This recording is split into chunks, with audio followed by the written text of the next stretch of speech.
তোমাদের সকলকে জানাই ছোট কুকুর ছোট মেয়ে ব্লগে সুস্বাগতম। আজকে যাবার বেলা রথের মেলায়। আসলে রথের দিন তো আমার মনটা খুব খারাপ ছিল, কোনো জায়গায় বেরোতেও পারিনি, কোনো মেলাতেও যেতে পারিনি। কিন্তু তারপরে যেন আমি দুটো মেলাতেই ঘুরেছি।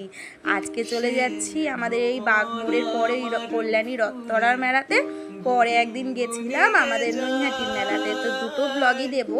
আজকে রথতলাটা দেখে নাও।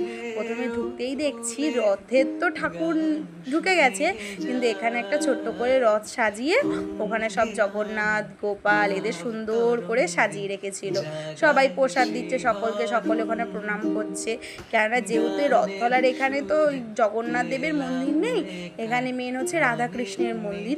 তো দেখলাম এখানে সুন্দর করে সাজিয়ে রেখেছে। এটা না বহু পুরনো মন্দির, খুব সুন্দর মন্দিরটা দেখো। কিন্তু ভেতরটা এত ভিড়, আমি যে একটু ভিডিও করবো বা কিছু সেই উপায়টা পাইনি, প্রচুর ভিড় ছিল। আমি তো ভিড়ের মধ্যে মানে শুধু ঠেলা খাচ্ছি, তাই আমি একটু ভিডিও অন করে বলছি মেলায় গেছি, এসছি শুধু ঠেলা খেতে, শুধু মেলায় ঠেলাই খাচ্ছি। তারপরে হোক যাই করে ঠেলা ঠুলো খেয়ে একটু দোকানপাটের দিকে এলাম। খুব সুন্দর, কিন্তু খুব সুন্দরের মাঝখানে এত বৃষ্টি হয়েছে কদিন, আর এত কাদা। এই প্রথমবার যেন আমি মেলায় গিয়ে দেখছি এখানে নাকি জামা কাপড়ের দোকান। আমাদের এদিককার মেলায় না খুব একটা আমি দেখিনি জামা কাপড়ের দোকান। আমি আমার মাসির বাড়ির দিকে গ্রামে গেছিলাম, ওখানে দেখেছিলাম, কিন্তু এই দিকে আমি প্রথম দেখলাম। যাই হোক, দেখে কত কানের কত কিছু, মানে বলার বাইরে। একে তো এই দোকানপাট ঘুরছি, একে খুব বৃষ্টি, মানে বৃষ্টির মাঝখানে শুরু হয়ে গেছিলো, মানে বলার বাইরে। তার মধ্যে তো কাদা আছেই।